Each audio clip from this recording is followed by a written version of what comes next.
Hey, hey, hey, welcome to Masterclass 1111. My name is Cheryl Cooper, and I am truly honored to have you here. Right now, I'm going to share a little bit about a transformative chapter of my life, one that opened my eyes to the power of presence and the beauty of truly being anchored in the now. You see, mindfulness, a term we often hear, goes beyond the silence of meditation to the core of our daily existence. To me, mindfulness means being acutely aware of this present moment, the here and the now, and learning to exist within a fully embodied experience. It's about the art of being rather than every breath we take. Before we embark on this journey, let me share a small truth. I once believed that sitting cross legged, eyes closed, and detached from the world was mindfulness. But I was mistaken. It's not a withdrawal from life, it's a deeper engagement with deep breathing, living fully, embracing the moment with all its complexities and its beauty. You see, my change happened where I began to embrace mindfulness was in 2020. I found myself at a crossroad, as many of us did. But picture this, a life truly spiraling out of control, trauma in the workplace, stress, overwhelm, heartache. I was disoriented from vertigo, and it required me to have a serious wake up call. In that moment of desperation, I asked for guidance from Gus, and the answer that came back to me was a single word. It was mindfulness. Skeptical, but I was determined. I embarked on the quest for healing and found myself lost in a sea of information until two things popped up for me. One was Insight Timer, and the other was Mind Valley. You see, these resources were not just tools, they were lifelines for me.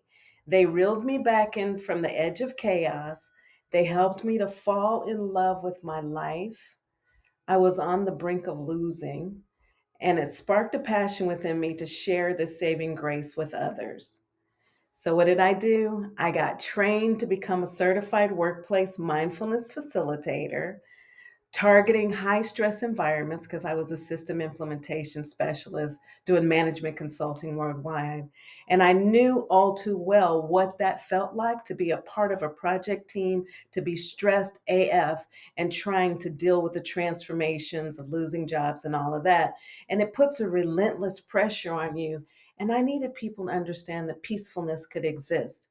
So, what did I do to embrace mindfulness and what techniques did I use? I wove mindfulness into every fabric of my life. It was like a golden stitch that became a conscientious breath for me. I would do it while walking, when I step outside. I was aware of the earth, the presence, the way that things felt underneath my feet.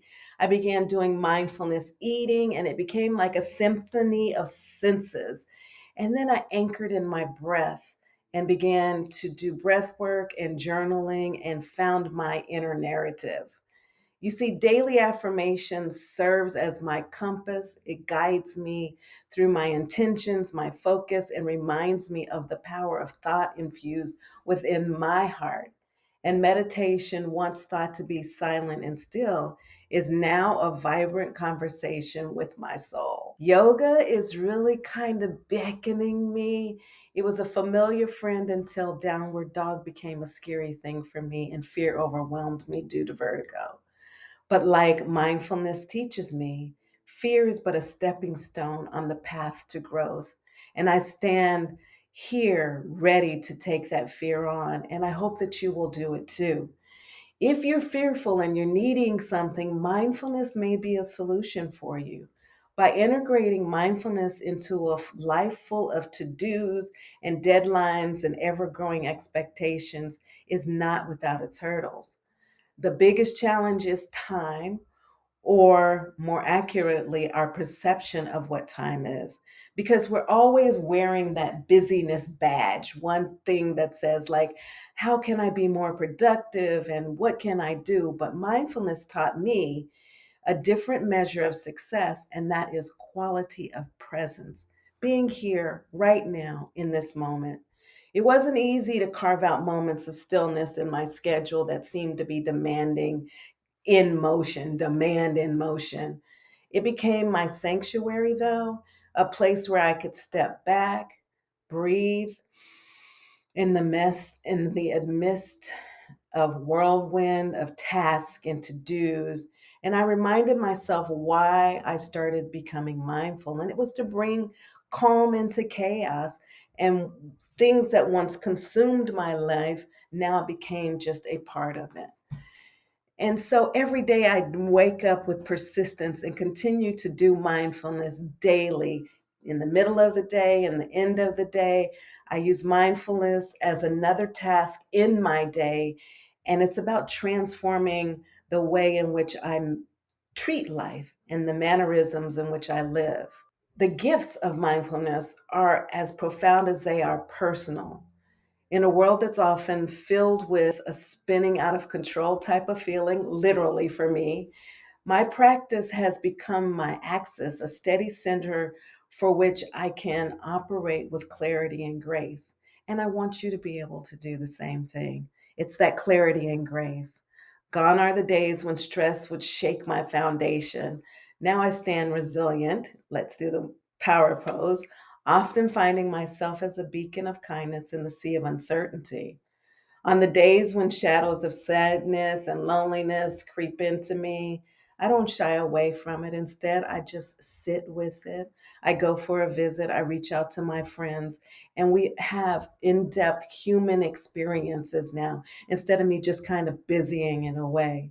And an unexpected testament of transformation has happened for me, especially during a hiccup when I was stuck. I was without insurance and I needed to go to the doctor. And I was without insurance because of an issue on a corporate side. But instead of fighting the system and finding myself wrestling with life at that moment, I found laughter in the moments. I became close friends with the people that were trying to resolve my issue. And I used mindfulness every single step of the way. Instead of getting pissed, I found a connection. So, what would I advise beginners to do to help them arise at a time where mindfulness can help you? Just use it as a stepping stone. Be gentle with yourselves. Embrace the chaos and start by just doing a little bit of meditation every day. Find a way to settle into it and let it become part of a process, just like we do everything else in life. And remember, there's no right way for mindfulness. You can do mindful eating, mindful walking. You can find solace in walking in nature. That is my favorite way to do things. And then marveling at the simplicity of splendor around us, just like I just did. One of the things that I use often is Insight Timer for me. And then you can find a treasure of information on YouTube on mindfulness as well as mindfulness practices.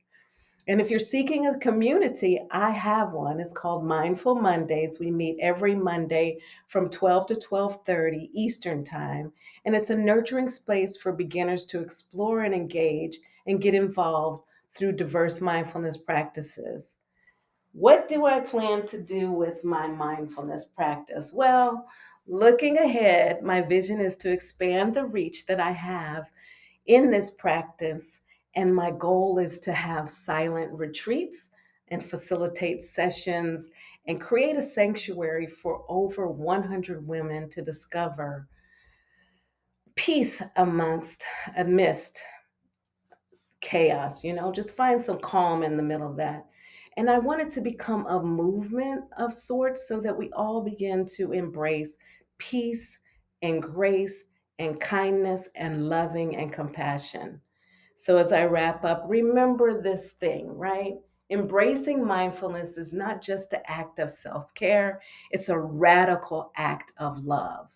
It's about finding joy in the present, understanding that challenges and that you can face those challenges and still find peace in your heart and weave it into a place so that you can feel transformation and loving kindness in your life. Thank you for sharing this time with me. May your journey through mindfulness bring you back to yourself. And in doing so, may you change not your life, but the world around you. Thank you and take care.